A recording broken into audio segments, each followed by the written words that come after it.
हरि ओम। गोविंद भगवान की जय। हरि ओम। मानो भद्राकृतो जंतो विसुतो दब्दासो परितासो दुमित देवानो जता सदमिदुपदे सन्नप्रायो रक्षितारो दिवे दिवे देवानां भद्रासुमतिर्जुतां देवानां रातिरविनो निवर्ततां देवानां सख्यमुपसेति मा व्यं देवानायु प्रतिरन्तो जीवसे तान् पुवरिया निविदा होम हेव भक्तस्मृतम् हरिमन्वरुणय सोमस्विना सरस्वती सुगामे स्मृतय तन्नो वातो मे उवातो वेदन्तन्माता पृथ्वीतपिदादो तत्गावान्य सोमसुतो मयो भुवस्दस्विना शृणु तुरन्दिष्ण्यवं तमिषां जगतुष्पति जन्मवसे होम हे वयं पुखानो जता वेदसां सकृते रक्षितो प्रायुर्दब्धस्वस्थः ओम स्वस्ति न इंद्रो वृद्धसर्वाः स्वस्ति न भूगा विश्ववेदाः स्वस्ति नस्तारक्षो वरिष्ठनेमि स्वस्ति नो बृहस्पतिर्दधातु गुरुर्ब्रह्मा गुरुर्विष्णु गुरुर्देवो महेश्वरः गुरुर्साक्षात् ब्रह्म तस्मै श्रीगुरुवे नमः। ओम सद्गुरुदेवाय भ्यो नमो नमः। बोलो गोविंद भगवान की जय।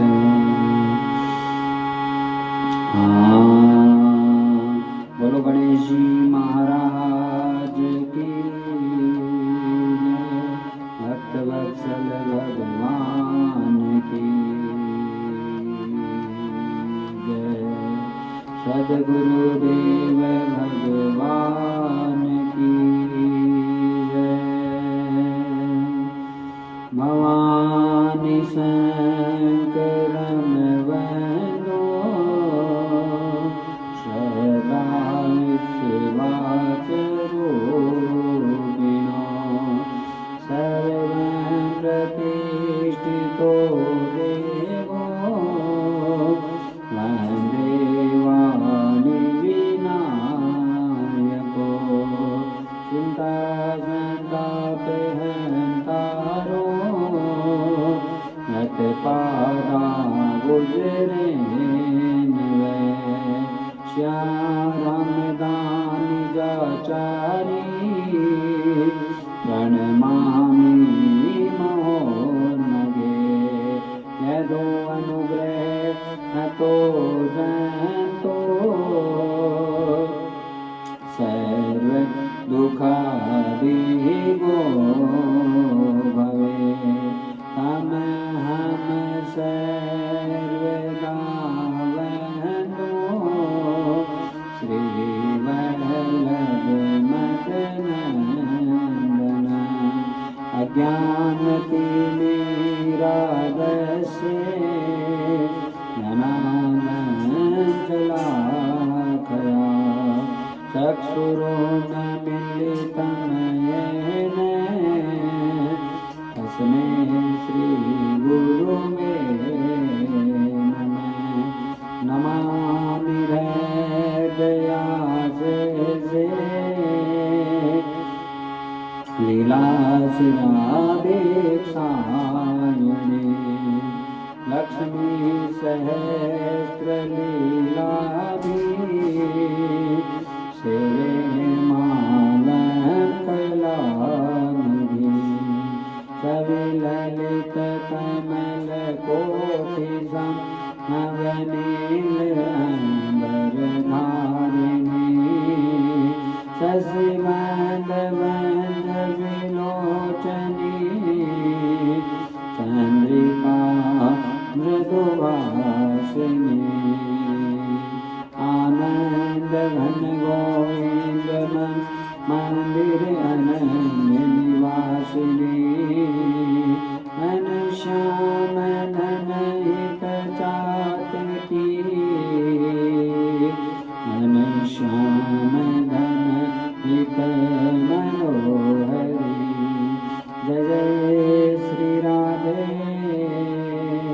जय जय श्री राधे जय जय श्री राधे श्याम। हरि ओम पार्वती पतये नमः। महादेव की जय। भक्तवत्सल भगवान की जय। सद्गुरुदेव भगवान की जय।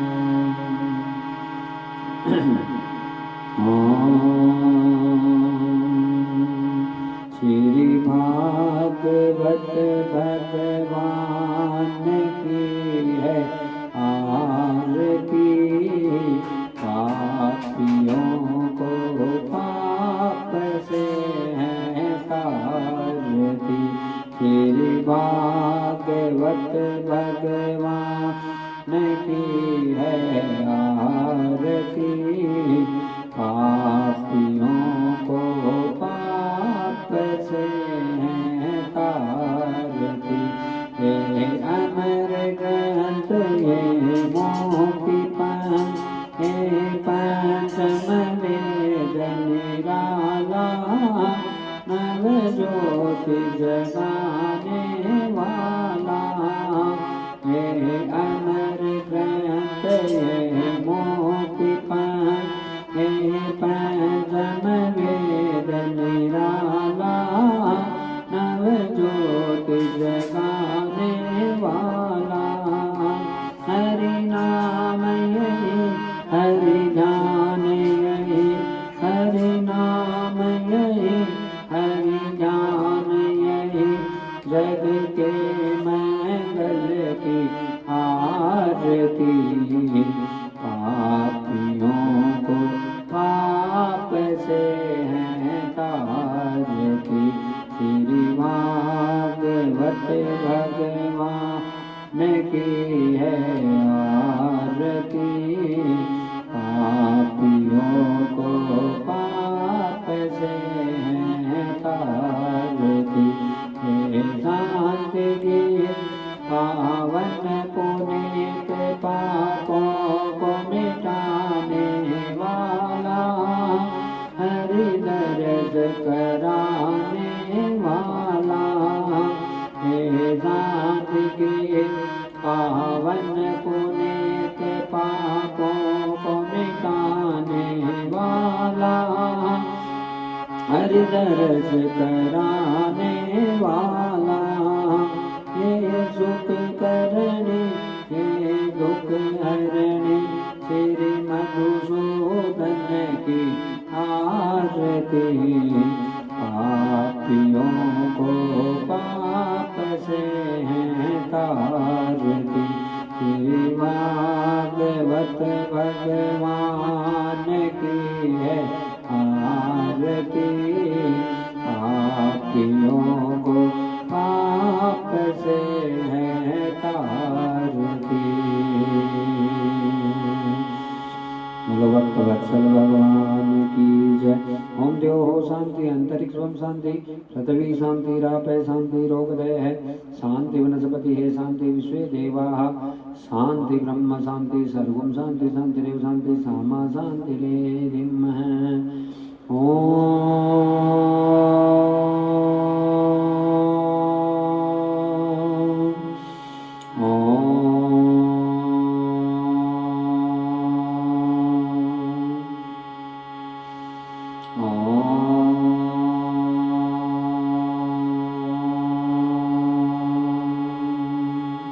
तुम कण कण में समाये हुए और प्रभु तुम में जगत समाया है।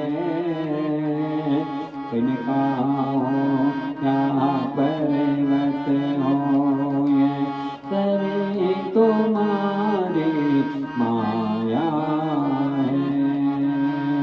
इस जग में सब प्राणी के प्रभु जीवन की आधारा हो।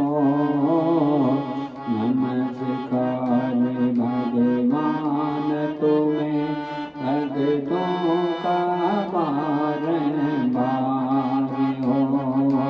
नमस्कार भगवान तुम्हें भक्तों का बारंबार हो। दारों की भेंट हमारे चरणों में स्वीकार हो। दारों की भेंट हमारे चरणों में स्वीकार हो। नमस्कार भगवान तुम्हें भक्तों का बारंबार हो। ओम नमः शिवाय हरि ओम नमः शिवाय श्री राधे कृष्ण देवा, श्री राधे कृष्ण देवा, जय जय वृंदावन धाम, जय जय वृंदावन धाम। हरि ओम नमः शिवाय, हरि ओम नमः शिवाय। बोलो गोविंद भगवान की जय, भक्त वत्सल भगवान की जय, सावरिया सरकार की जय।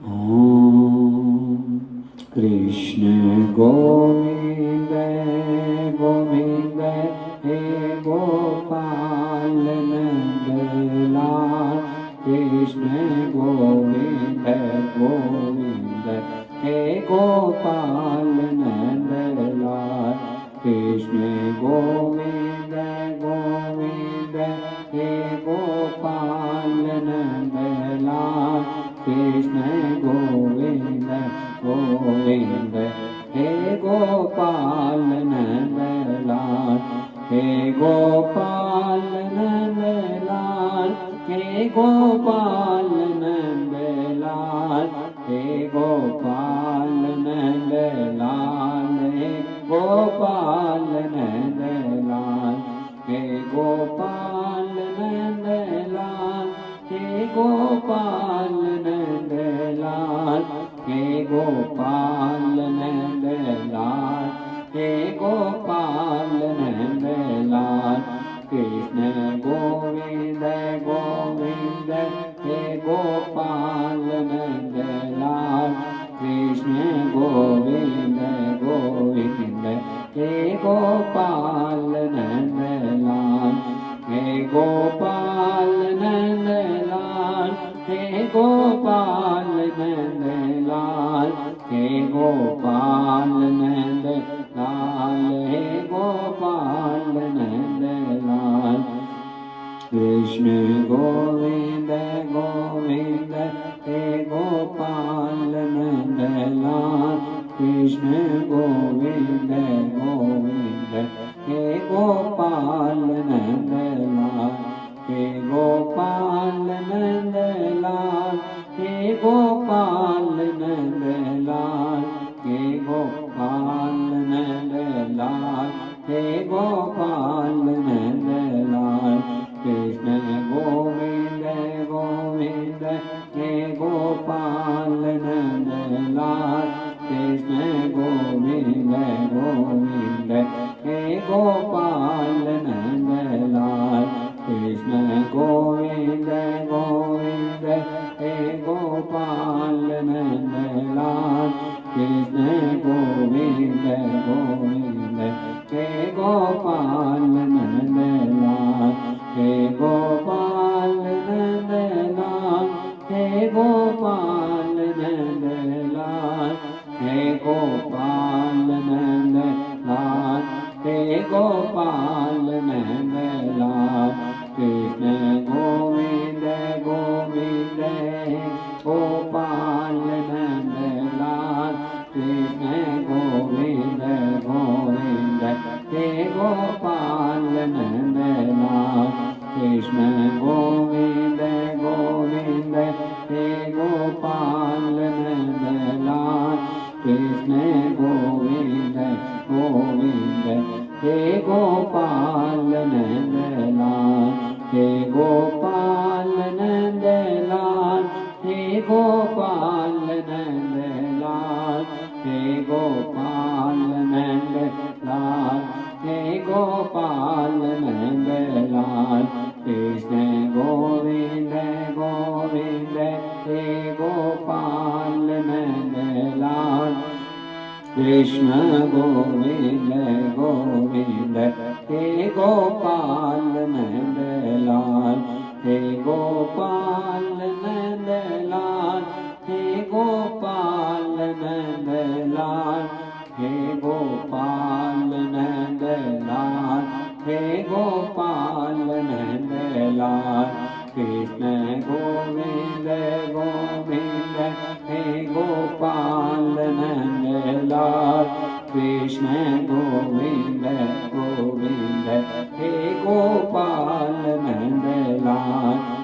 कृष्ण गोविंद गोविंद हे गोपाल नंदलाल कृष्ण गोविंद गोविंद हे गोपाल नंदलाल हे गोपाल नंदलाल हे गोपाल नंदलाल हे गोपाल नंदलाल हे गोपाल नंदलाल कृष्ण गोविंद गोविंद हे गोपाल नंदलाल कृष्ण गोविंद गोविंद हे गोपाल नंदलाल कृष्ण गोविंद गोविंद हे गोपाल नंदलाल कृष्ण गोविंद गोविंद हे गोपाल नंदलाल हे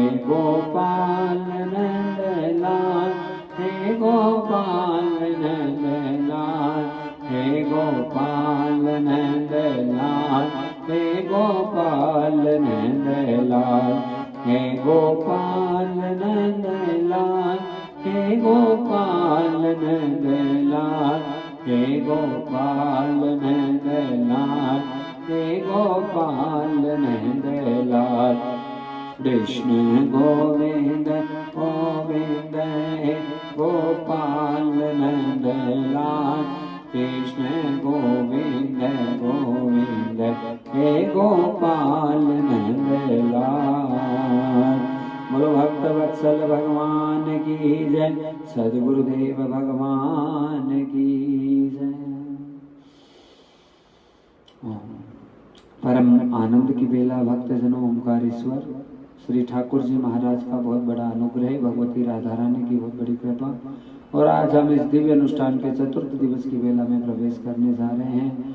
सर्वप्रथम वैदिक वाङ्मय के सर्वोच्च सदग्रंथ और भगवान की साक्षात वाङ्मय प्रतिमूर्ति श्रीमद् भागवत जी को कोटि कोटि दंडवत प्रणाम करते हुए ओंकार त्वरित पीताम्बरधारी अकारण करुणा वरुणालय भक्तवांचा कल्पतरु निर्गुण निराकार सगुण साकार सर्वांतर्यामी सर्वशक्तिमान अनंत आनंद विभूषित भगवान श्री जगदीश के चरणों में कोटि कोटि दंडवत प्रणाम करते हुए, मात्र पितृ भगवान को प्रणाम करते हुए, यमुना महारानी, रजरानी, राधा रानी, ब्रज महारानी और श्री सद्गुरुदेव भगवान के चरणों में सशत वंदन प्रणाम।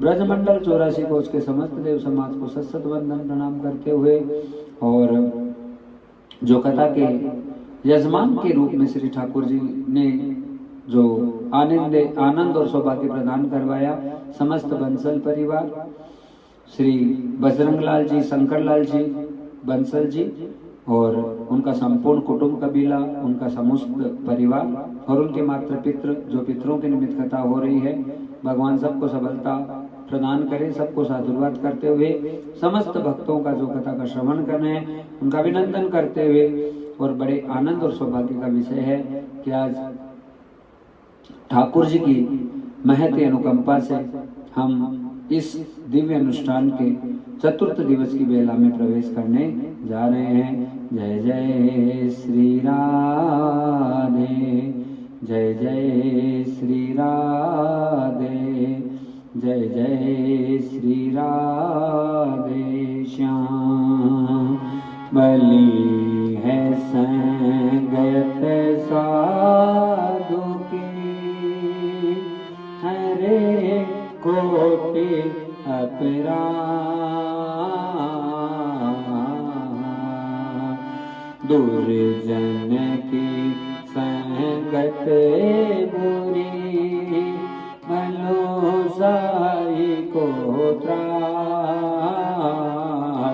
दुर्जन की संगति बुरी, भलोसाई को त्रास। सूरज जब गर्मी करे, तब बरसन की आस, सूरज जब गर्मी करे, तब बरसन की आस। गुरुजन की संगति बुरी, भलो साई को त्रास, दुर्जन की संगति बुरी, भजो साई को त्रास। सूरज जब गर्मी करे, तब बरसन की आस। सूरज जब गर्मी करे, तब बरसन की आस। दुर्जन की संगत बुरी और भलो साई को त्रास, और सूरज जब गर्मी करे और तब बरसन की आस। बोलो भक्त वत्सल भगवान की। भक्त जनों, संगति का जीवन में बहुत बड़ा प्रभाव होता है। जितने अच्छों का संग करेंगे उतना हमारा जीवन मान होगा, और जितने यदि संगति हमारी खराब हो जाती है, गलत जगह हमारे आचरण, हमारे विचार, जहाँ से हमें कोई ऐसी नकारात्मक शक्ति और ऊर्जा प्राप्त हो, फिर हमारा भला नहीं हो सकता। इसलिए जीवन में संगति का बहुत बड़ा प्रभाव है, और अच्छी संगति हमें प्राप्त हो। कदली सीप भुजंग मुख, स्वाति एक गुण तीन, जैसी संगति राखी वैसा ही फल दीन।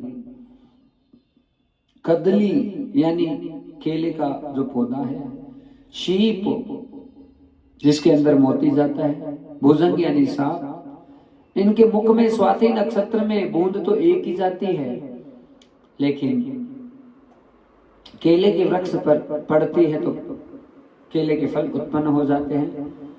और सीप के मुख में जाती है, मछली के मुख में जाती है तो सीप यानी मोती बनकर प्रकट होता है। और सांप के मुख में यदि वो एक बूंद जाती है तो महाराज वो जहर बन जाती है। बूंद तो एक ही है, लेकिन उसी बूंद ने जब केले के पौधे का संग किया तो फलों को उत्पन्न किया। मछली के पेट में गई तो महाराज मोती प्रकट कर दिया, और वो ही मुख में जब सर्प के चली गई तो जहर बन के आ गई। अब बूंद तो एक ही थी, लेकिन उसकी जो क्रिया है वो अलग अलग हो गई, और उसका होने का कारण है कि उसने संग किसका किया। भृंगी नामक कीड़े का बहुत बड़ा उदाहरण आता है कि भृंगी कीड़ा है भक्तजनों, दूसरी प्रजाति के कीड़े को लेकर आता है और अपने ही बिल में, अपने ही झरोके में छोड़ देता है और आवाज निकालता है और उस आवाज का प्रभाव यह होता है कि जो दूसरी प्रजाति का कीड़ा है वो भी भृंगी कीड़ा बन जाता है। संगति का जीवन में बहुत बड़ा प्रभाव है, और हम जितना अच्छा संग करेंगे उतना ही हमारा जीवन महान होगा। और संगति भी भगवान की कृपा से प्राप्त होती है, पर हम इस बात को कहाँ तक समझे, बस वही बात है। अभी आज हम सुबह सत्संग का श्रवण कर रहे थे तो गुरुदेव भगवान इतना सुंदर कह रहे थे कि महाराज भगवान भी मिल जाते हैं, पर किसी संत का सानिध्य निरंतर मिलना बहुत मुश्किल है। और यही जीवन की सबसे बड़ी कृपा होती है कि हमें किसी महात्मा का सानिध्य प्राप्त हो जाए। भक्तजनों, भगवान की कृपा होती है तभी जाकर किसी दिव्य पुरुषों का हमारे जीवन में आगमन होता है, और फिर हमें बड़े आनंद के साथ में अपने जीवन को यापित करना चाहिए, और परमात्मा का पग पग पे सौभाग्य देना चाहिए, उन्हें सराहना चाहिए कि नाथ आपकी हम पर कितनी बड़ी कृपा है, आपकी कृपा के बिना तो हमें कुछ भी प्राप्त नहीं हो सकता। भक्तजनों, जितना अच्छा संग हमारे जीवन में होता है उतनी महानता हमारे जीवन में आती है। संत रैदास जी का चरित्र आता है बहुत सुंदर। मन चंगा तो कटौती में गंगा, और रैदास के जल का जो कटोते के अंदर ही रहता था, लकड़ी का कटोता, वहीं पे जूतियां बुनने का काम करते थे। वही रैदास जब जिसको भी उन्होंने अपने संगति और अपने सानिध्य में लिया उसे साक्षात भगवत प्राप्ति हो गई। महाराज एक बहुत बड़े राजा वहां के काशी नरेश संत रैदास जी के पास में आए। संत रैदास जी ने अपने कटोते से ही उनको कुछ जल दे दिया। चरणामृत के रूप में पी लो। अब उनको घीन आ गई कि ये तो चमड़ा बुन रहे हैं, जूतियां कर रहे हैं, और जो है कि इसी कटोते से मुझे जल दे दिया और ये तो अपवित्र है। लेकिन रैदास जी के भाव तो बहुत उच्च लेवल के थे, क्योंकि संत महापुरुष भक्तजनों गलती से भी किसी का भी कभी अहित नहीं कर सकते। उनका हृदय इतना बड़ा होता है, इतना विशाल होता है कि वो हर हाल में केवल कृपा ही करना जानते हैं, उन्हें अहित करना आता ही नहीं है। महाराज आज नहीं कहे जा सकते शब्द ऐसे हैं कि भक्त का जो जिगर होता है वो भक्त ही जानता, और कोई नहीं जान सकता उस भक्त को। रैदास जी ने जल दिया, उस जल को काशी नरेश ने ग्रहण नहीं किया, और जैसे पीने लगे तो उन्होंने जानबूझ के एक्टिंग कर ली, मानो पी लिया। उनके कपड़ों के ऊपर जल गिर गया, और कपड़ों के ऊपर जल गिरा तो भक्तजनों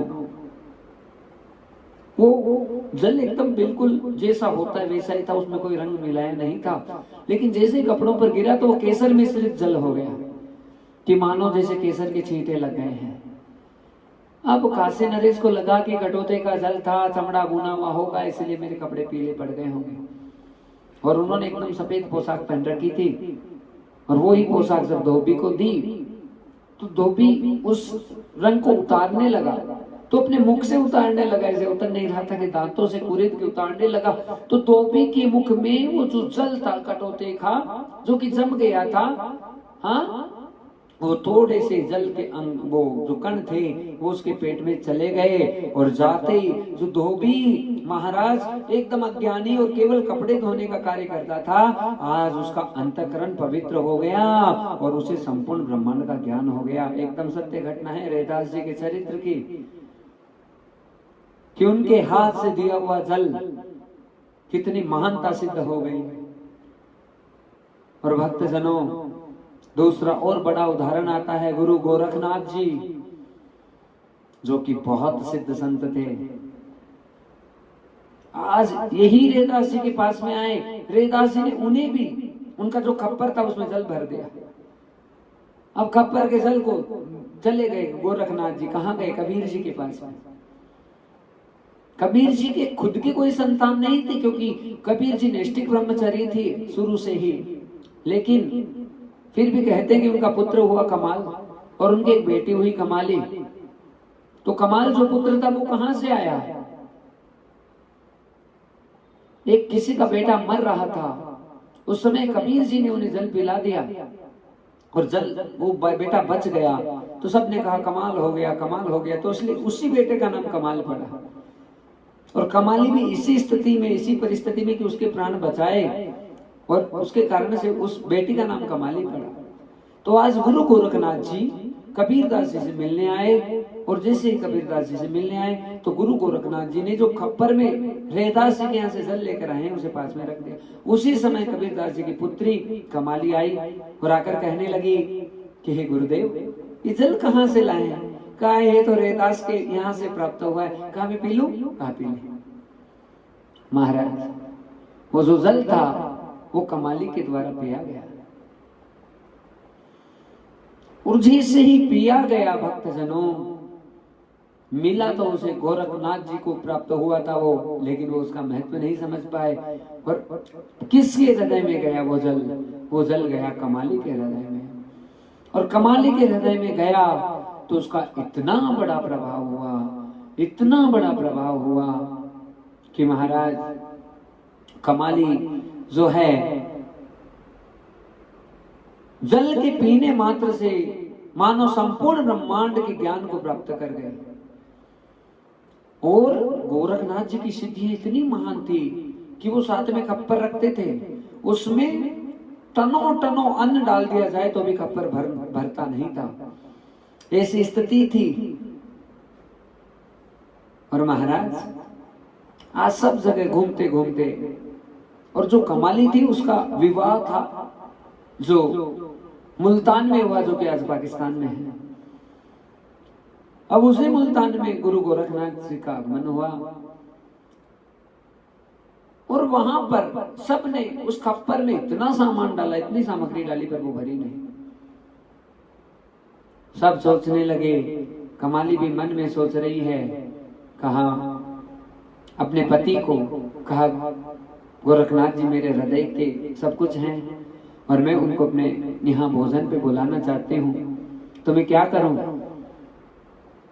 पति ने कहा, अरे गोरखनाथ जी की पूर्ति तो कोई नहीं कर सका, उनकी स्थिति अभी तक ऐसी है कि कोई उन्हें संतुष्ट नहीं कर सका। उनका खप्पर तो हमेशा खाली रहता है। सब बड़े बड़े जो राजा महाराजा थे वो भी थक गए, वो गोरखनाथ जी के खप्पर को भर नहीं पाए, और भला हमें कहाँ सामर्थ्यता है कि हम गोरखनाथ जी को भोजन में संतुष्ट कर दें।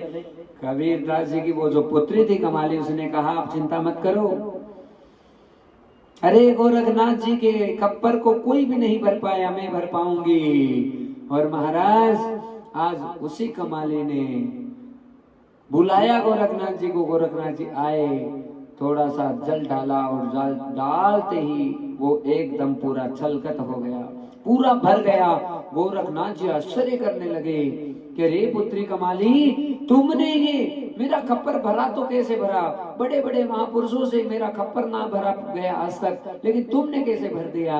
अपने गुरुदेव के चरणों में गिर गई है गोरखनाथ महाप्रभु, ये सब आपकी ही सिद्धि, आपकी कृपा है कि उस दिन जिस दिन आपने रेदास जी के यहाँ से जो जल लेकर आए थे, बस उस जल के पीने का प्रभाव है गुरुदेव कि आज मुझे महान सिद्धियां प्राप्त हो गई हैं कि जीवन में मुझे कुछ भी अधूरा नहीं रहा है, मेरा जीवन पूर्ण हो गया है केवल और केवल आपकी कृपा से गुरुदेव।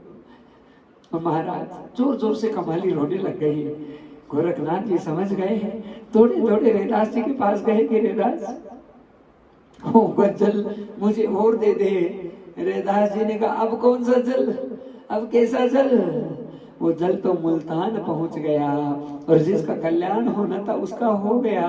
अरे हाँ, मिला था जल तुझको हे गोरख तेरे कल्याण से, आनंद भई कमाली और पहुंच गई मुल्तान से। अरे उस मिला तो तुमको तो था कमाल गोरखनाथ कि तुम्हारे अंदर वो जाए, लेकिन जिसका भाग था उसे वो प्राप्त हो गया। भक्त जनों, ऐसी ही भगवान की लीला है। हमने जिसका भी संग किया है उसके गुण हमारे जीवन में आने अत्यंत आवश्यक है। यदि हम अच्छा संग कर रहे हैं फिर भी क्लेश आ रहा है, अच्छा संग कर रहे हैं फिर भी दुख आ रहा है, विपत्ति आ रही है, तो फिर हमें उस संग का त्याग कर देना चाहिए। हाँ, उस संग का त्याग कर देना चाहिए भक्त जनों। हाँ, संग का प्रभाव हमारे जीवन में अच्छा होता है और अच्छा संग करें तो हमारा जीवन महान होता है। हीरा मुख से ना कहे लाख टका मेरो मोल, हीरा मुख से ना कहे लाख टका मेरो मोल। बुरी संगत में मन कभी जाए मतीना, कभी जाए मतीना, सुंदर काया मैं कलंक लगाए मतीना, सुंदर काया मैं कलंक लगाए मतीना। बुरी संगत में मन कभी जाए मतीना, कभी जाए मतीना, सुंदर काया मैं कलंक लगाए मतीना, सुंदर काया मैं कलंक लगाए मतीना। काया तेरी सोने के जैसी, काया तेरी सोने के जैसी, सोने के जैसे प्राणी सोने के जैसे, सोने के जैसे प्राणी सोने के जैसे, सोने में तांबा मिलाए मतीना रे मिलाए मतीना, सोने में तांबा मिलाए मतीना रे मिलाए मतीना, सुंदर काया में कलंक लगाए मतीना, बुरी संगत में मन कभी जाए मतीना, कभी जाए मतीना, सुंदर काया में कलंक लगाए मतीना, ये काया तेरी दूध के जैसे, ये काया तेरी दूध के जैसे, दूध में पानी मिलाए मतीना रे मिलाए मतीना, सुंदर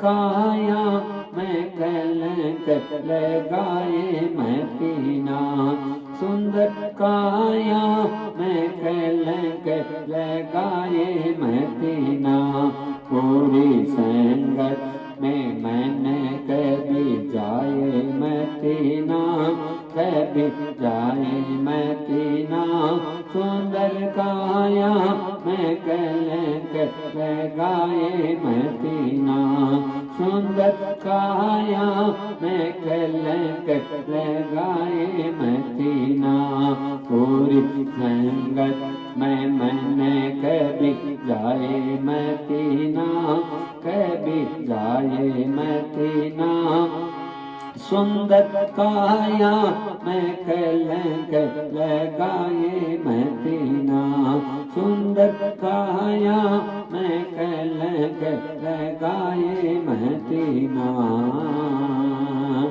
बोलो भक्त वत्सल भगवान की जय, सद्गुरुदेव भगवान की जय, गोविंद भगवान की जय। नारायण भगवान की जय। राधा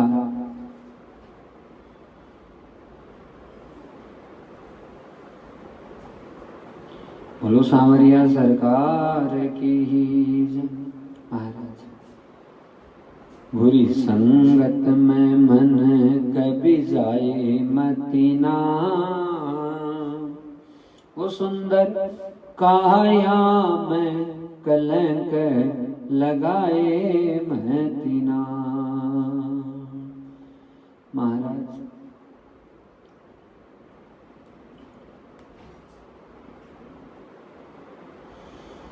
तो जीवन में हमेशा अच्छी संगति करें, भक्तजनों साधु पुरुषों का संग करें, भागवत जी का संग करें, भगवान का संग करें और अपने जीवन में अपनाएं सब चीजों को, ताकि हमारा जीवन धन्य हो जाए। आज बड़ा आनंद हुआ कि हम चतुर्थ दिवस की कथा में प्रवेश करने जा रहे हैं। कथा के क्रम को लेते हैं और जब कल विश्राम ले रहे थे तो बाबा सुखदेव और राजा परीक्षित जी का मिलन हो रहा था। तैता भगवान व्यास पुत्रो यद्रच्छया कामत् मानो नपेक्ष अलक्ष्यनि गो निज लाभ तुष्टो व्रत से बाले रवदूत वेश। अब दूत की अवस्था बाबा सुखदेव की, लंबी लंबी भुजाएं, सुंदर सुंदर नयन कमल और यज्ञोपवीत धारण कर रखी है, केवल कॉपिंग पहन रखी है। आज अद्भुत सुंदरता के साथ में बाबा सुखदेव का आगमन हुआ और आते ही परीक्षित को गले लगा दिया। हाँ महाराज, और वहीं से धन्य हो गए परीक्षित जी, क्योंकि साक्षात शिव के अवतार हैं। और भगवान शंकर ने यदि किसी को स्वीकार कर लिया फिर उसे कभी मौत नहीं आ सकती है, ये मृत्यु से बचाने का कार्य भगवान ही करते हैं, भगवान के अलावा कोई नहीं कर सकता। प्राण से रक्षा यदि किसी की होगी तो केवल और केवल मेरे ठाकुर जी ही कर सकते हैं और कोई नहीं कर सकता। महाराज, बड़ी विचित्र बात हुई है भक्तजनों। ऐसा कलयुग का समय है जहां पर एक पल के लिए भी हम सुरक्षित नहीं हैं। कब मौत आकर दस्तक दे दे हमारे जीवन में कोई नहीं जानता। और आज ऐसी स्थिति परीक्षित के जीवन में आ गई है कि साक्षात काल उनके यहाँ पे घूम रहा है। श्री सुखदेव मुनि महाराज ने परीक्षित जी को स्वीकार किया है और ले जाकर बिठाया। समस्त बड़े बड़े ऋषि मुनि महात्मा वहां पर जुट गए हैं और सुखदेव जी ने आसन ग्रहण किया। आसन ग्रहण करते ही परीक्षित जी ने स्तुति की है। नूनम भगवतो ब्रह्मा, नूनम भगवतो ब्रह्मा, ग्रह सुग्रह मेदिना, में लक्ष्यते रावस्तान, मपि गो दो हनंत्रची। बोलो भक्तवत्सल भगवान की जय। महाराज गृहस्थियों के घर में जितनी देर गाय धोने में समय लगता है उतनी ही देर आप निवास करते हो और बाकी तो हर जगह सब जीवों का कल्याण करने का ही कार्य करते हो। आज परीक्षित जी यही कह रहे हैं कि महाराज मेरे कौन से भाग्य कि आपने साक्षात मुझे हृदय से लगाया। अब मेरा जो प्रश्न है वो ये है कि जो मृत्यु के कगार पर कोई जीवात्मा खड़ी रहती है तो उसका कर्तव्य क्या होता है कि मेरी मानस से पुरुषम यथा किम कर्तव्य तदो मूलम। जो मरने की स्थिति पर मनुष्य चला गया है उसका मरते मरते कर्तव्य क्या होगा। उसको पता चल गया है कि उसके जीवन में मौत आ गई है, क्योंकि ये श्रृंगी ऋषि का श्राप है और ब्राह्मणों के श्राप से भगवान भी नहीं बचा सकते हैं भक्तजनों। ये एकदम सत्य है। और एक इसका बहुत सुंदर दृष्टांत आता है भृगु ऋषि का। देवताओं और राक्षसों के बीच में बड़ा झगड़ा हुआ और झगड़ा हुआ तो दैत्यों के पीछे सारे देवता लग गए और जो दैत्य थे वो सीधे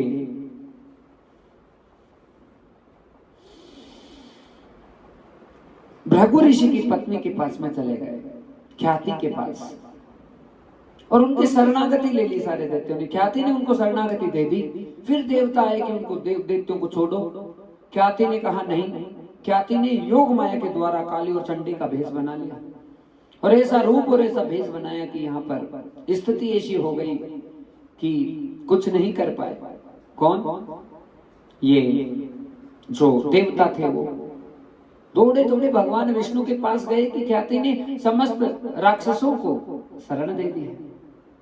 अब शरण दे दी तो भगवान विष्णु को लगा कि ये भृगु ऋषि की पत्नी ख्याति ने ऐसा सारा कार्य किया है और दैत्यों को शरण दी है तो अच्छा नहीं किया। और यहाँ विष्णु भगवान आए और भृगु ऋषि की पत्नी ख्याति जो की योग माया से परिपूर्ण थी, विष्णु भगवान को पता है कि यदि इनका सानिध्य है तो दैत्य नहीं मर सकते और उसे ख्याति का सिर धड़ से अलग कर दिया। भृगु ऋषि को इतना क्रोध आया कि तुम ही हो पूरे ब्रह्मांड में शरणागति देने वाले, तुम्हारे अलावा कोई नहीं है। ये ब्राह्मण है भृगु ऋषि। महाराज कह दिया। शुक्राचार्य जी के पुत्र कहने लगे, शुक्राचार्य जी के पिता क्षमा करें, तो महाराज कहने लगे भृगु मुनि कि आपकी इतनी ऐसी समर्थता कि आप ही सबको शरणागति दे सकते, बाकी तो और किसी में समर्थता नहीं है कि किसी को शरणागति दे। और इसमें गलत क्या किया? शरणागति तो दी थी, अब किसी को शरणागति दी, फिर आपने मेरी पत्नी को मार दिया। जाओ मैं श्राप देता हूं कि जिस प्रकार से मैं नारी के वियोग में आज परेशान हो रहा हूं, वैसे आपको भी नारी के वियोग में भटकना पड़ेगा धरती के ऊपर मानव का रूप लेकर। और ये राक्षसी आपकी पत्नी का हरण करेंगे। ठाकुर जी ने कहा, प्रभु तू मुझे कितना ही श्राप दे दे, मैं स्वतंत्र हूं, इस सृष्टि के पराधीन में नहीं हूं, इसलिए मैं तुम्हारे श्राप को स्वीकार नहीं करता हूं। भृगु ऋषि हंसने लगे, कहा अरे हम भी ब्राह्मण हैं, हम भी विप्र देवता हैं, हाँ आप हमारे श्राप को स्वीकार नहीं करेंगे, मत करो, लेकिन हम भी देखते हैं कैसे नहीं कर पाते हो। आज हाथ में जल लिया भृगु मुनि ने, लेकर प्रतिज्ञा करने लगे कि मैंने सच्चे धर्म और निष्ठता का हमेशा अपने जीवन में पालन किया है, अक्सरस अपनी पत्नी की भी सेवा बड़े भाव से की है, तो जल छोड़ते ही जो है कि मेरी पत्नी पुनः जीवित हो जाए। और ऐसा ही हुआ भक्तजनों, वापस ख्याति को जीवित कर लिया और अद्भुत तप में लग गए। पूरी सृष्टि में प्रलय का समय लाने लग गए भृगु ऋषि, और भगवान नारायण को घबराना पड़ा, क्योंकि सृष्टि में प्रलय उस विप्र में ताकत है, उस ब्राह्मण के अवयवों में ताकत है कि वो सृष्टि पर प्रलय भी ला सकता है। इसलिए ये दृष्टांत पुख्ता करता है कि ब्राह्मणों से भगवान को भी डर लगता है। ये शास्त्रोचित बात है भक्तजनों। एक सच्चा विप्र, कोई ऋषि, कोई महात्मा, उससे भगवान भी डरता है, फिर हमारे साधारण जीवों की तो स्थिति क्या होगी। इसलिए कभी भी किसी ऋषि का, किसी संत का, महात्मा का गलती से भी अपमान मत करो, बहुत बुरा परिणाम आता है। सब चीजों से बच सकते हैं, पर किसी ऋषिंद्र का, योगिंद्र का, मुनिंद्र का, ज्ञानेंद्र का यदि अपराध हमसे बन गया, फिर हम पूरी धरती पर घूम ले जाएं, पर हमें कहीं पर भी शांति नहीं आ सकती है भक्तजनों। हमारा हृदय जलने लग जाएगा बहुत भयंकर तरीके से। इसलिए वो सावधान रहने की आवश्यकता है।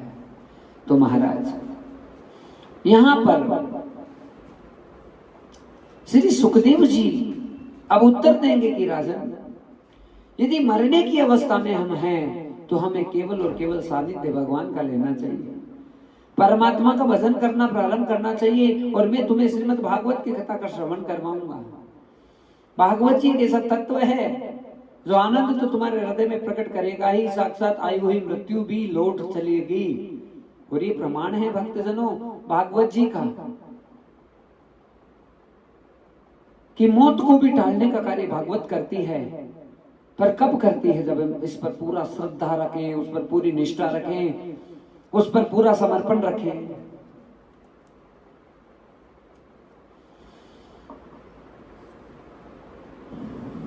महाराज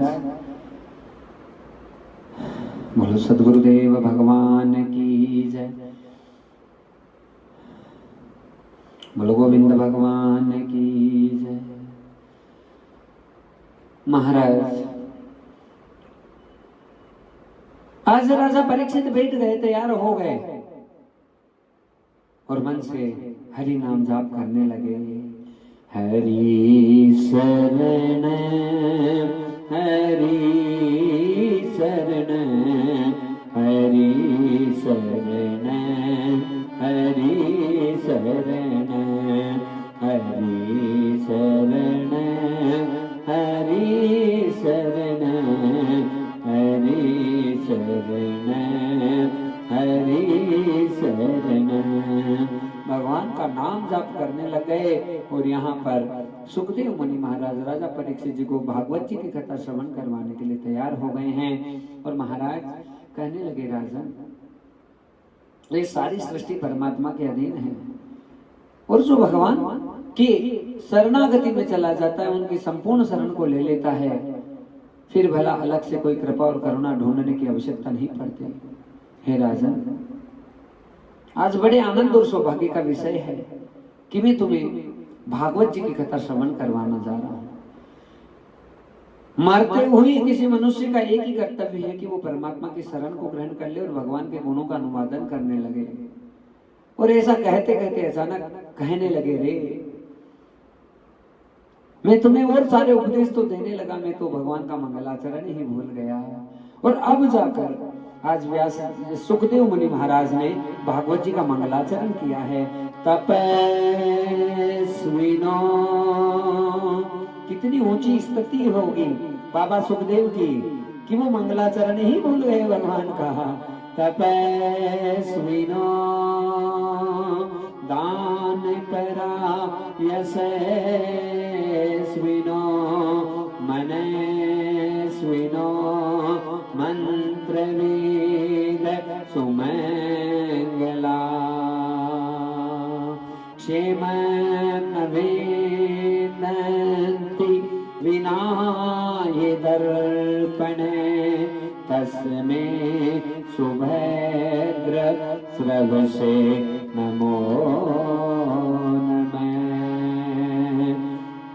बोलो सद्गुरुदेव भगवान की जय।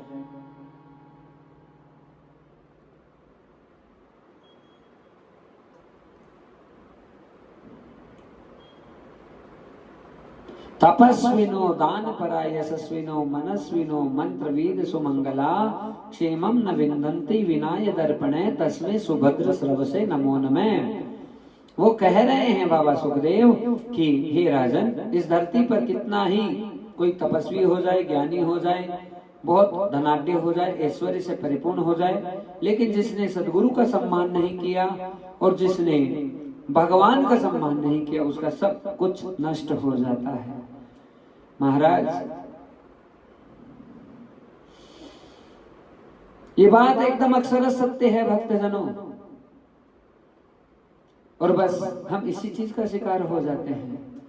हम यदि सदगुरु का मान नहीं कर पाए, हमारा सब कुछ नष्ट हो जाएगा, तत्काल नष्ट होता है। गुरु अवज्ञा साधु अवज्ञा तुरते भवानी, साधु अवज्ञा तुरते भवानी, कर कल्याण अखिल के हानि, कर कल्याण अखिल के हानि, साधु अवज्ञा तुरते भवानी, साधु अवज्ञा तुरते भवानी, कर कल्याण अखिल के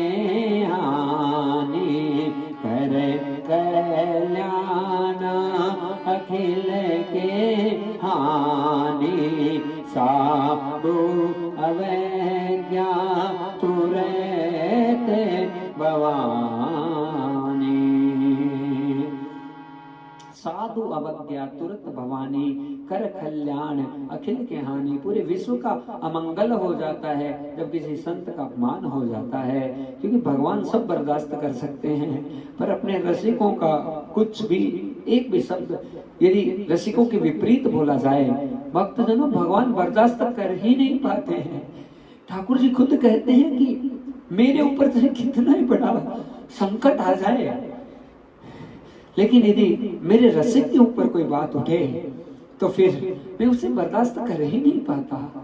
ये मेरे प्रभु का भाव है भक्तजनों, क्योंकि बहुत प्रेम करते हैं ठाकुर जी अपने अनन्य जनों से। ठाकुर जी का प्रेम दिखा नहीं जा सकता। कृष्ण कौन है? वो भी एक भक्त है। राम कौन है? वो भी एक भक्त है। हम बहुत बड़े भक्त हैं, हम उनकी भक्ति करते हैं, पर वो भक्तों के भक्त है, पर वो भी बहुत बड़े भक्त हैं। उन्होंने भी इस भक्ति को सिद्ध किया है, और तब जाके उनका सानिध्य हम सब ग्रहण कर पाते हैं। महाराज, कौन सा ऐसे शब्द होगा कि प्रेम को कोई पार पा सके या प्रेम को कोई समझ सके?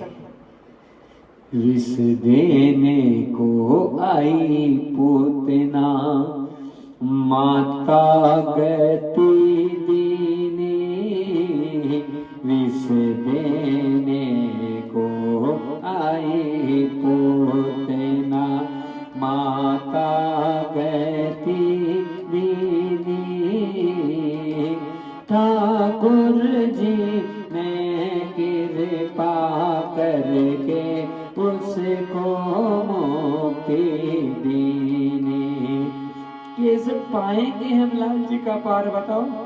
उनका हृदय कितना द्रविड़ होगा कि उनका कोई बुरा भी करते आए तो भी महाराज उसको महान गति प्रदान करते हैं, क्योंकि मेरे लाल जी बहुत महान है।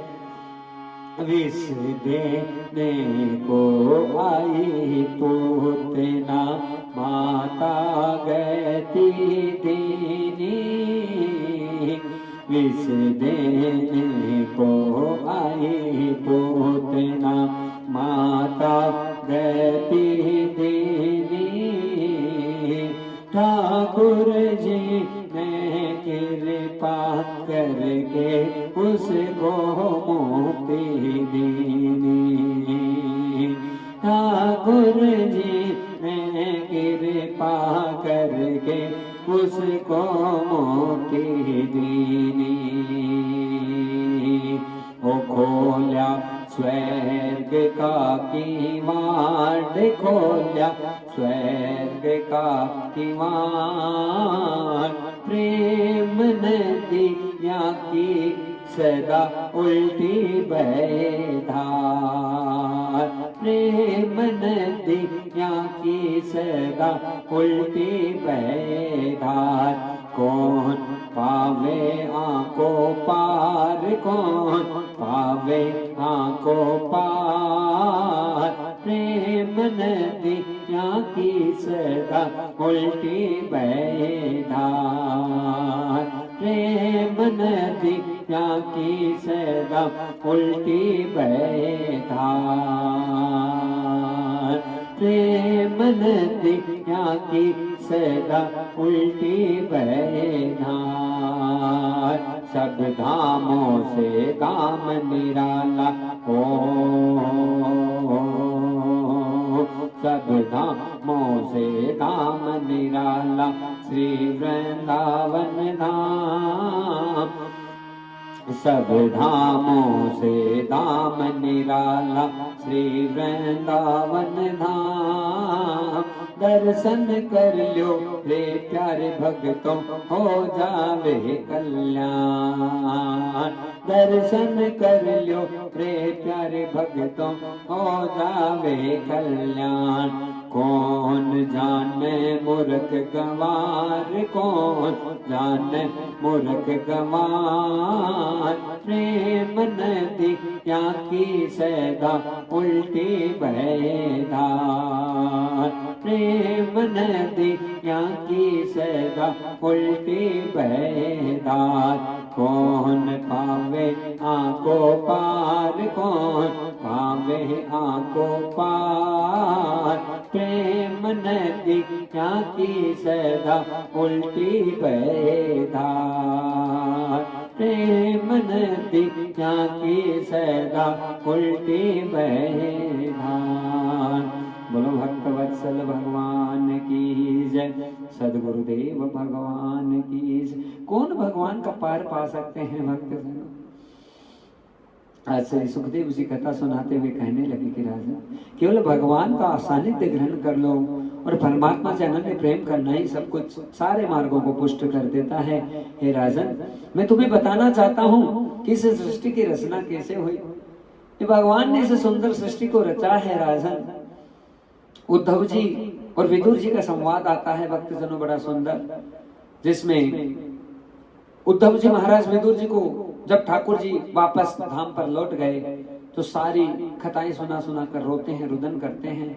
और यहाँ फिर विदुर जी महाराज मैत्री ऋषि के पास जाते हैं और वहां पर सृष्टि के विषय के बहुत सुंदर सुंदर प्रश्न उन्होंने किए और वो सारी चर्चाएं यहाँ श्री सुखदेव मुनि महाराज ने की। हमारा जो सुबह का सत्र रहता है भक्तजनों, जिसमें हम भागवत जी की कथा सुनाते हैं और राम कथा के सुंदर प्रसंग आते हैं, तो वहां पर हमने बहुत विस्तार से इन सब बातों को बताया है कि क्या विदुर मैत्री संवाद था और क्या उद्धव और विदुर संवाद था, जिसमें हमें तरह तरह का ज्ञान प्राप्त होता है। ये 7 दिनों की कथा है तो यहाँ पर तो बिल्कुल समय मिल नहीं पाता है कि हम सारी चीजों की बड़े विस्तार से व्याख्या करें, पर जो सुबह का सत्र है जो कि निरंतर भाव से जब तक मेरे ठाकुर की कृपा रहे, बस वो सुबह का सत्र, उसमें हम विस्तार से भागवत जी की संपूर्ण गाथाओं को निरंतर गाते रहेंगे। तो हम वहां पर इसे और विस्तार से सुन सकते हैं सारी बातों को। पर यहाँ पर जो सार है वो ये है कि सृष्टि है उसकी रचना श्री ब्रह्मा जी के द्वारा की गई और ब्रह्मा जी का जन्म है वो भगवान के ही नाभि कमल से हुआ। उस अगुण परमात्मा ने सगुण रूप धारण करना निश्चित कर लिया। हाँ, परमात्मा निराकार है लेकिन वो साकार हो जाता है भक्तों के लिए, और आज उसी निराकार परमात्मा ने साकार रूप लेना निश्चित किया। और क्या हुआ?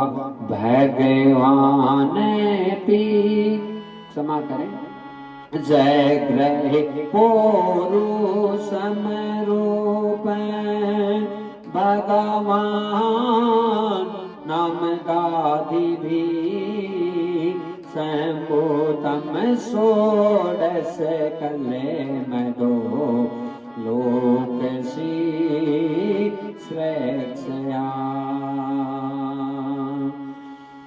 आज उस परमात्मा ने ही 16 कलाओं से संपन्न मानुष शरीर को ग्रहण किया। महतत्व से आपके अहंकार प्रकट हुआ। अहंकार से पंच महाभूत, जल पृथ्वी अग्नि वायु आकाश, रूप रस शब्द गंध स्पर्श, 5 कर्मेंद्रियां, 5 ज्ञानेंद्रियां, और उसके बाद में मन बुद्धि चित्त, ये सब चीजें ही मानव के अंदर जो 24 तत्व हैं, कोई 27 कहते हैं और कोई 24 कहते हैं, रजोगुण तमोगुण सतोगुण, इनसे इस मानव शरीर की रचना हुई।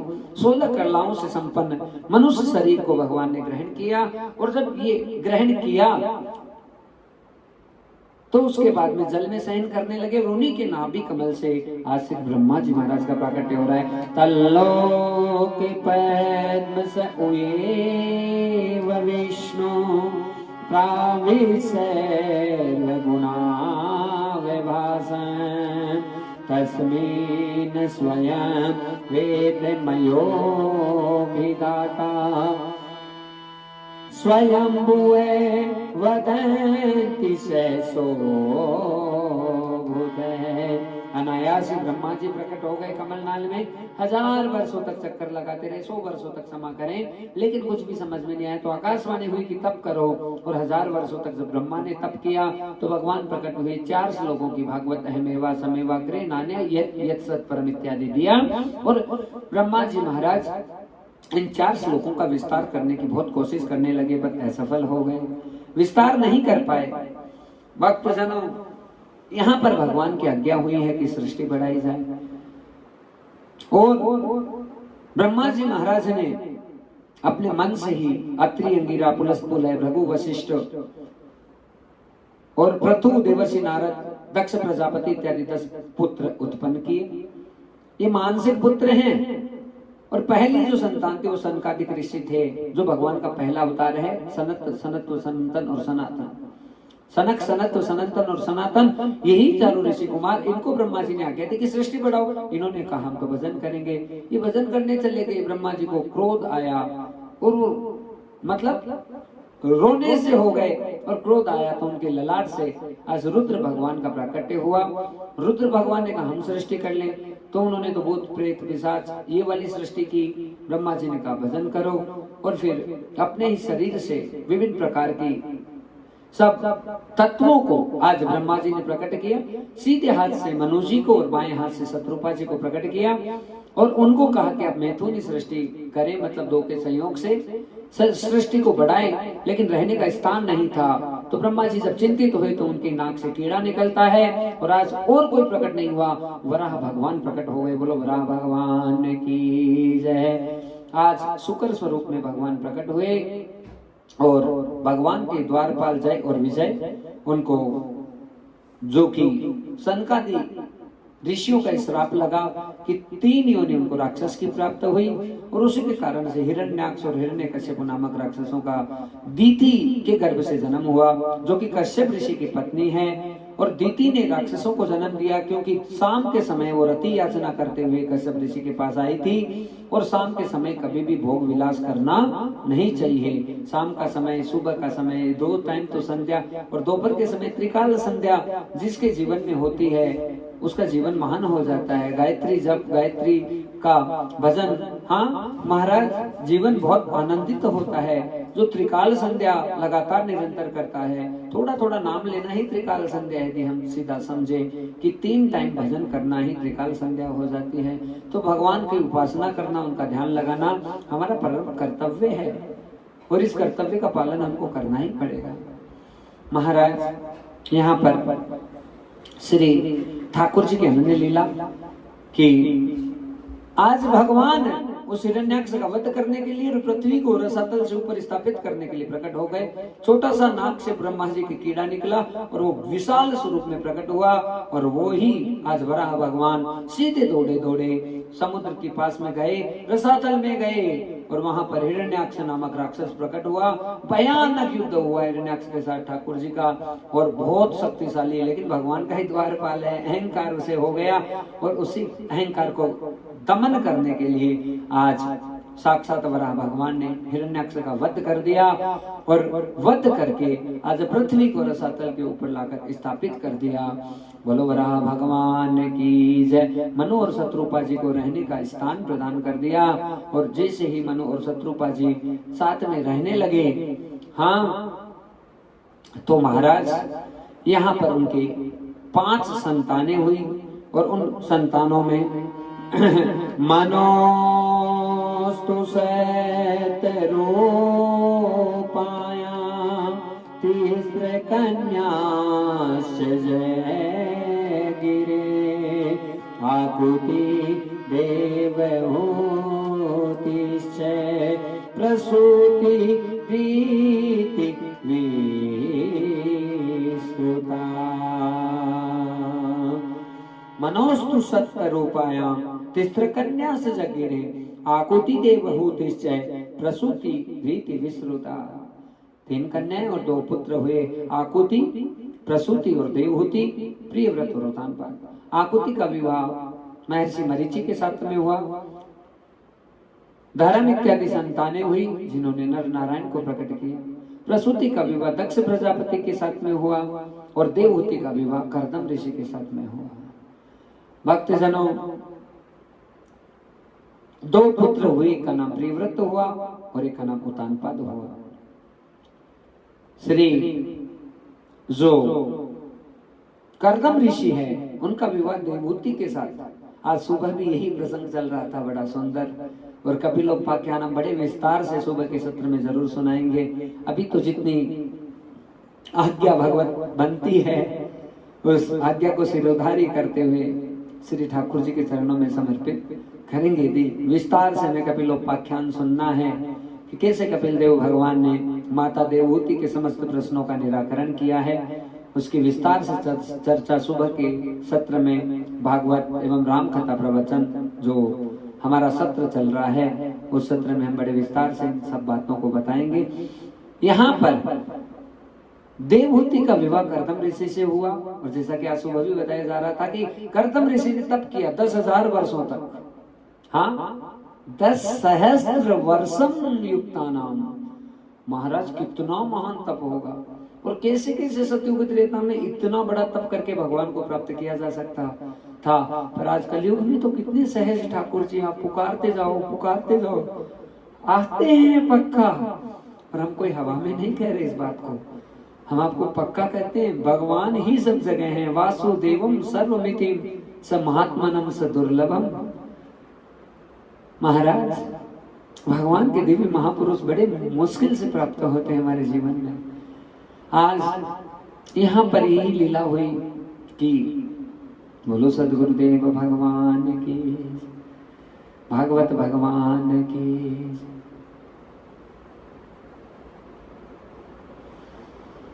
गोविंद भगवान की। महाराज, यही लीला हुई श्री ठाकुर जी की कि यहाँ पर कर्दम ऋषि ने तप किया और मांगा कि मुझे ऐसी पत्नी प्राप्त हो जो मुझसे भी ज्यादा भजन करे। भगवान खुद आए और कहा कि मनु की पुत्री देवहूति से परसों तुम्हारा विवाह हो जाएगा और तुम्हारा खुद का पुत्र बन के मैं कपिल रूप में प्रकट होऊंगा। अपने आप ही मनु जी कुछ चलाकर आए हैं और कपिल देवहूति के जो पति बनने वाले कर्दम ऋषि, उनके साथ में देवहूति का विवाह हो गया।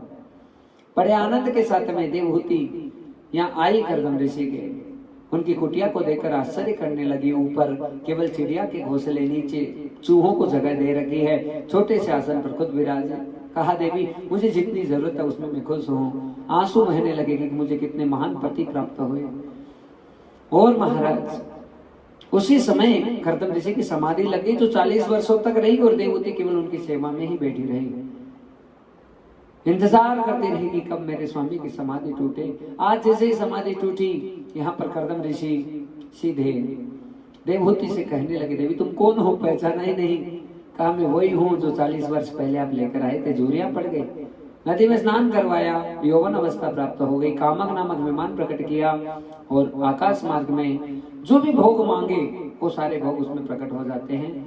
और ऐसा करके 9 कन्याएं प्राप्त हुई जो हम नवरात्रि में पूजा करते हैं, वो माता देवहूति की कन्याएं हैं। तो महाराज उसके बाद में पुत्र की कामना देवहूति के मन में बार बार कर्दम ऋषि ही चाहते हैं मैं तब करने वापस चला जाऊं, लेकिन यहाँ कहने लगी देवहूति कि मेरे मन में देव यहाँ पर पुत्र की कामना है, आप मेरी इच्छा को पूरा करें। और भगवान ने जो वचन दिया था उसके पुष्ट होने का समय आया, कपिल भगवान का प्राकट्य हुआ और उसके बाद में कर्दम ऋषि पुनः से तपस्या करने के लिए चले गए।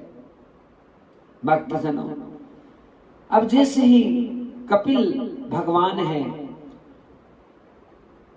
उनका जो प्राकट्य हुआ उसे जान गई देवहूति कि मेरे पति मेरे स्वामी तो भगवान को महान हो जाएंगे क्योंकि बड़े तपस्वी हैं, पर अब मेरा क्या होगा। इसलिए देवहूति मन में विचार करने लगी और विचार करके यही बात और यही भाव अपने अंतःकरण में उपस्थित करने लगी कि मुझे क्या करना चाहिए।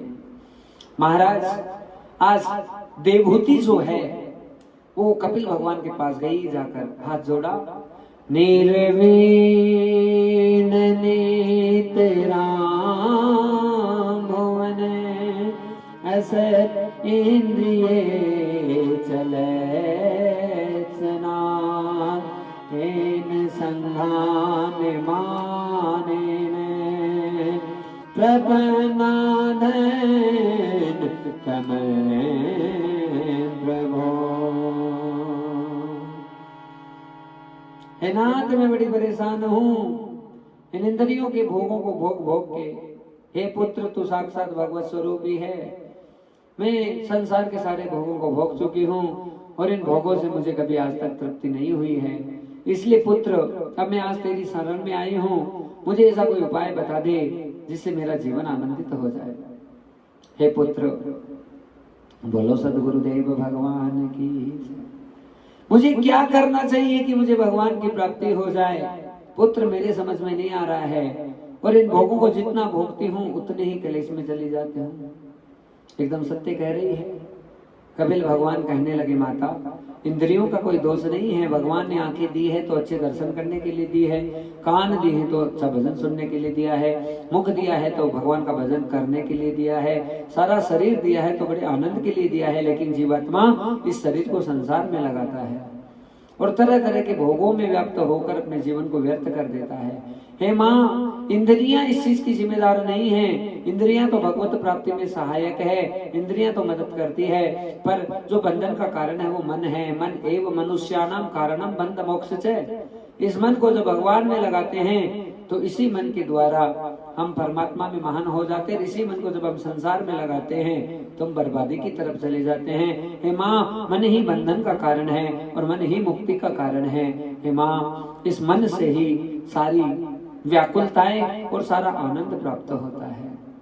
माँ, मैं तुम्हें समझाना चाहता हूँ कि यदि हम चाहें कि हमें भगवत प्राप्ति हो जाए तो इस मन को भगवान के चरणों में समर्पित करो। और माँ, भगवान के चरणों में समर्पित करने के लिए किसी सच्चे गुरुदेव की खोज करनी चाहिए।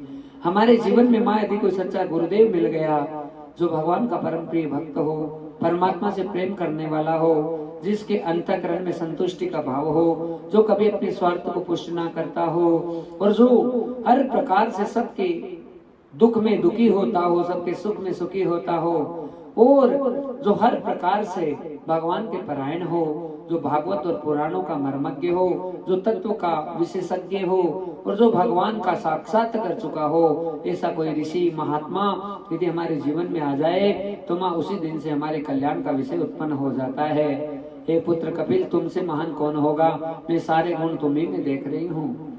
अष्टांग योग का वर्णन श्री कपिल भगवान ने किया है। यम, नियम, आसन, प्राणायाम, प्रत्याहार, धारणा, ध्यान और समाधि। माँ, सबसे पहले शरीर को जीतना चाहिए, श्वासों को जीतना चाहिए और उसके लिए ये जो वायु है हमारे शरीर की उसे शुद्ध और परिपूर्ण करनी चाहिए। माँ यदि हम शरीर की वायु को परिपूर्ण शुद्ध करना चाहते हैं तो हमें जो है अच्छी चीजों का आचरण करने की आवश्यकता है।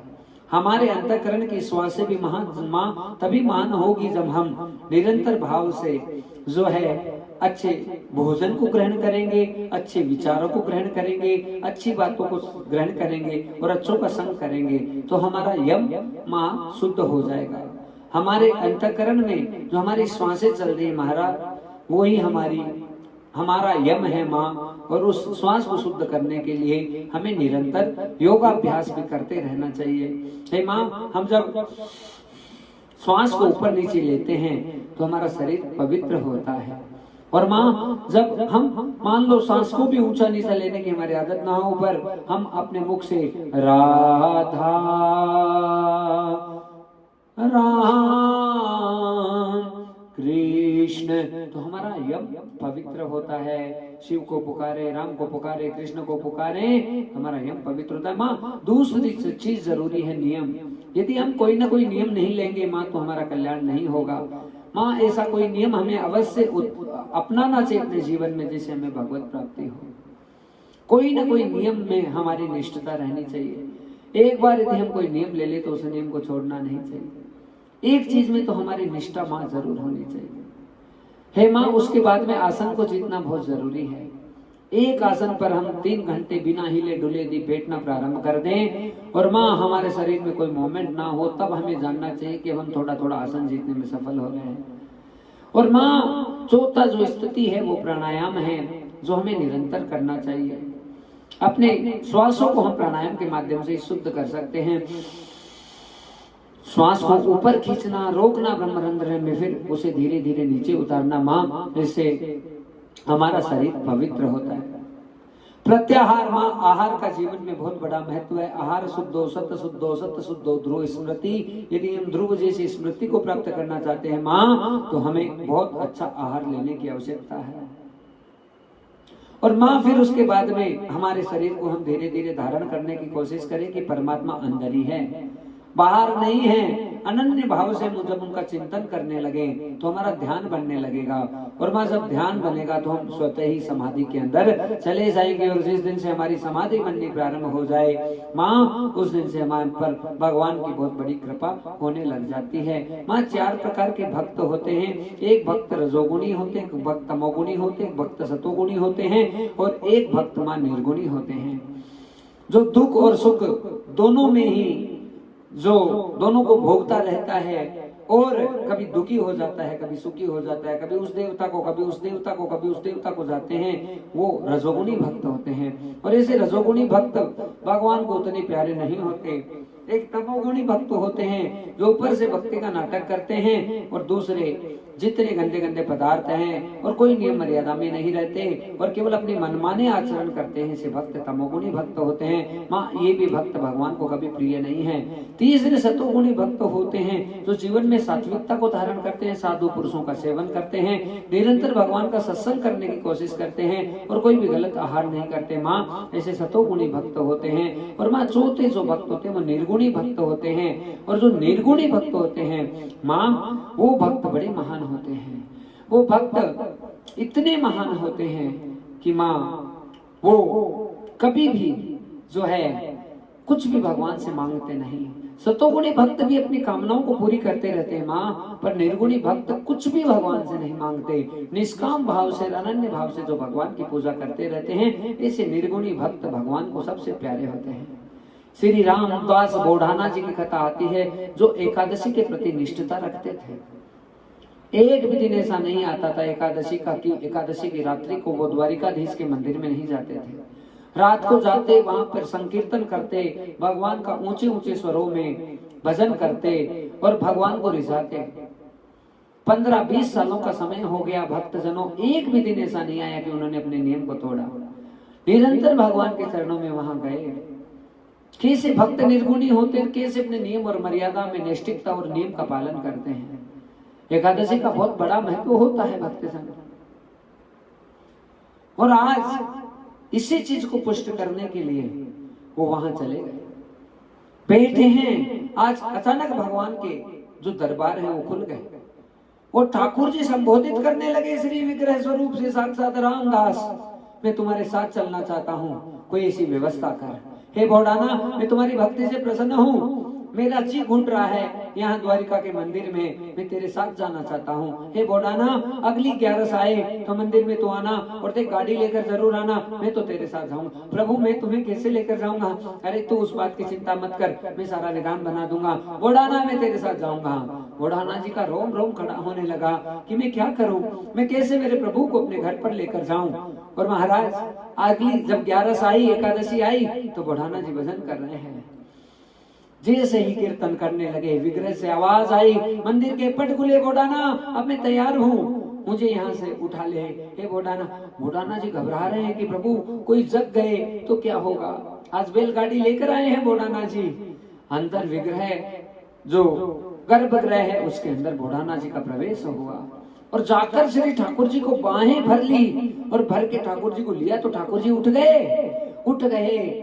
आज मेरे श्री ठाकुर जी को भोडाना जी ने गाड़ी में विराजित किया और वहां से भागने लगे। यहाँ मंदिर के महंतों को, पुजारियों को पता चल गया कि श्री ठाकुर जी का विग्रह रूप मंदिर में नहीं है। अरे कौन है चोर, कौन है चोर? पकड़ने के लिए उस गाड़ी का पीछा करने लगे। दौड़े, ठाकुर जी खुद भोडाना की गाड़ी को हाँक रहे हैं, करे भोडाना तू पीछे बैठ जा, बस अब मुझे गाड़ी चलाने दे। अब ठाकुर जी को लगा कि वो सारे लोग यहाँ पर आने वाले हैं। एक बावड़ी नजर आई। ठाकुर जी ने भोडाना जी को आज्ञा दी कि मेरे विग्रह स्वरूप को इस बावड़ी के अंदर डाल दे। अरे मैं जैसा कहूं वैसा कर, भोडाना कर दिया। और सारे लोग आए, भोडाना जी की बहुत जबरदस्त तरीके से धुनाई कर दी। भक्तजनों, मारा तो नहीं, अधमरा कर दिया।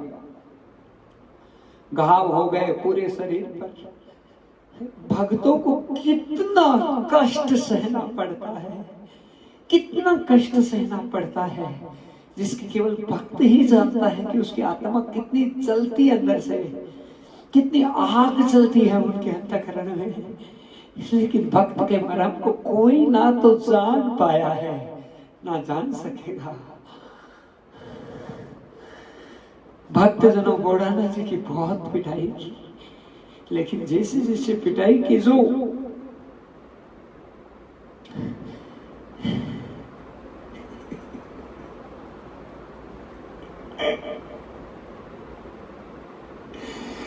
नदी का जल था, वो जो बावड़ी का जल था वो पूरा लाल हो गया। क्यों ठाकुर जी अपनी भक्तों की सारी पीड़ा अपने हृदय में लगाते हैं। इस स्वभाव मेरे प्रभु का है।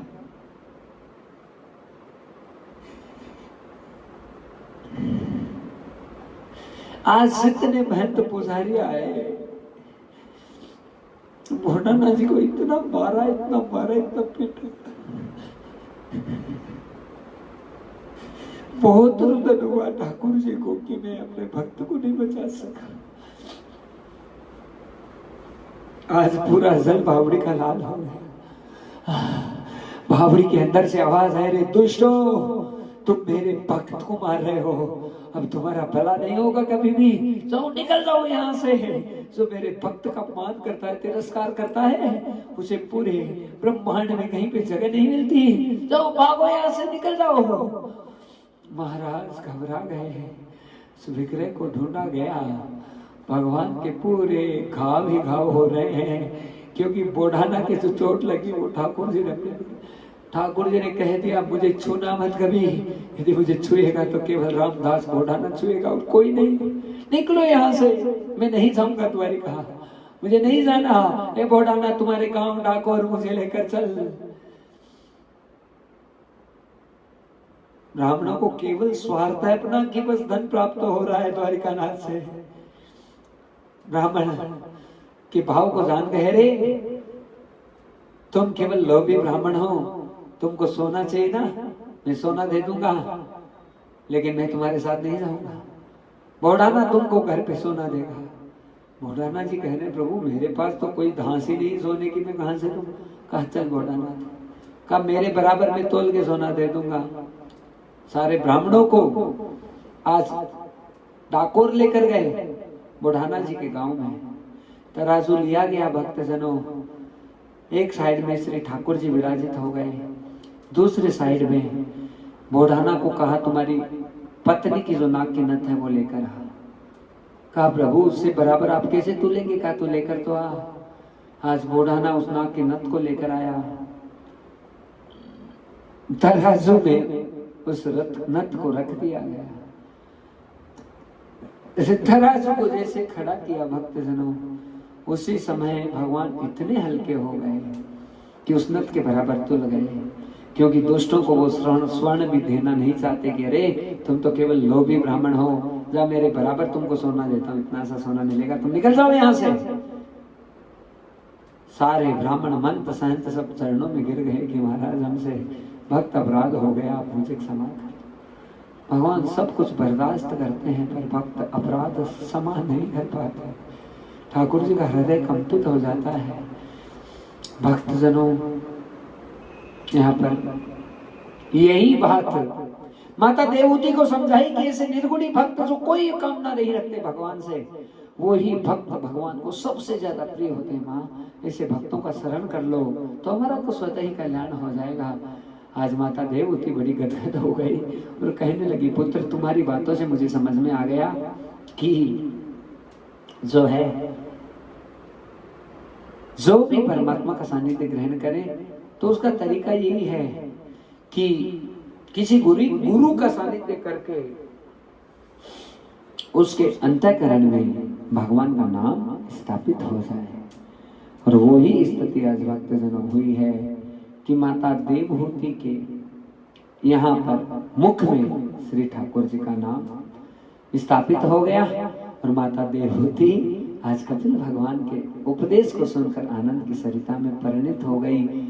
और कपिल भगवान आज भी गंगा सागर के तट पर बैठकर सबको हमको आनंदित करा रहे हैं। और माता देवहूति आनंद को प्राप्त हो गई। संपूर्ण दुनिया को संग के शस्त्र देने वाले कपिल भगवान के चरणों में हम कोटि कोटि दंडवत प्रणाम करते हैं।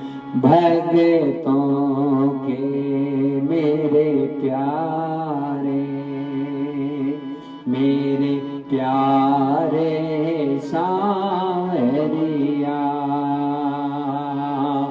भक्तों के तुम प्यारे, मेरे प्यारे सांवरिया, आ जाओ तुम गिरधर में हो गई बावरिया,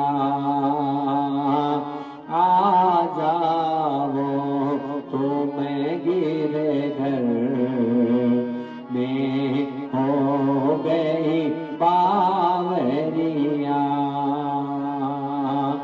भक्तों के तुम प्यारे,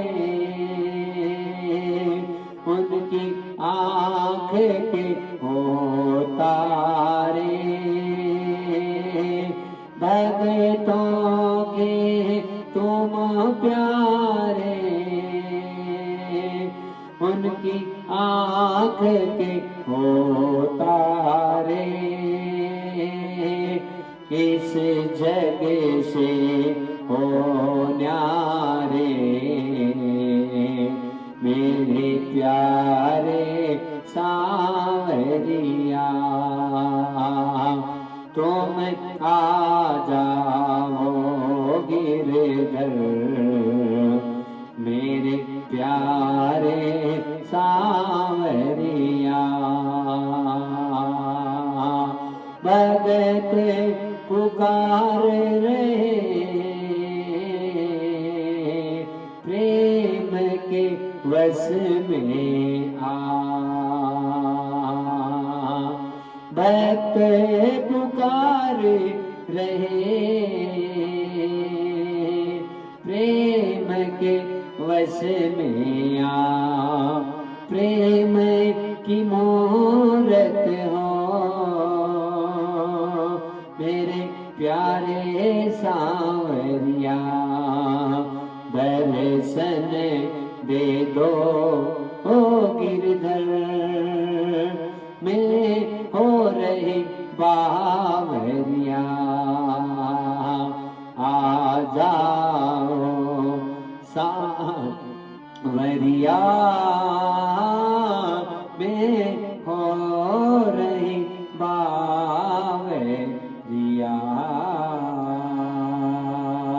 हाँ गोविंद जय जय गोपाल जय जय राधा रमण हरि गोविंद जय जय गोविंद बोलो हरि गोपाल बोलो राधा रमण हरि गोविंद बोलो गोविंद जय जय गोपाल जय जय गोविंद जय जय गोपाल जय जय राधा रमण हरि गोविंद जय जय राधा रमण हरि गोविंद जय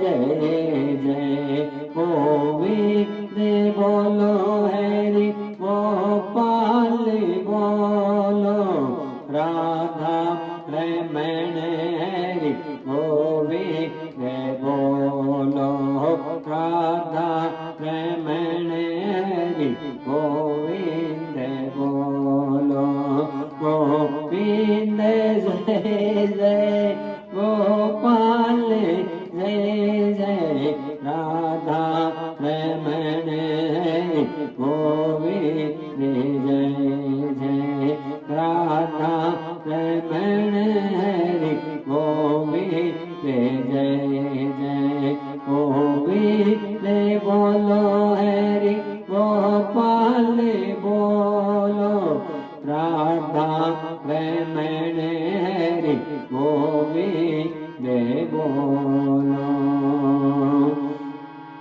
बोलो भक्तवत्सल भगवान की जय सद्गुरु देव भगवान की जय भागवत भगवान की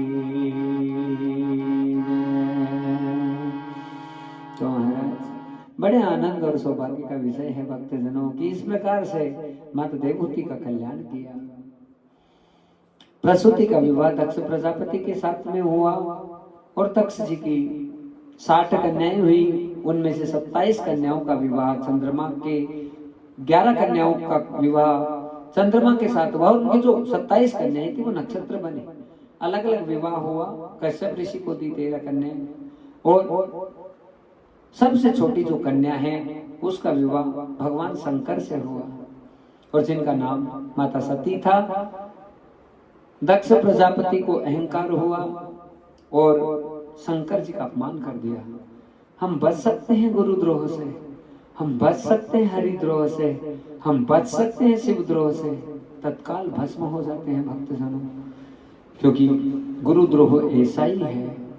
बोलो भागवत भगवान की जय, सद्गुरुदेव भगवान की जय, गोविंद भगवान की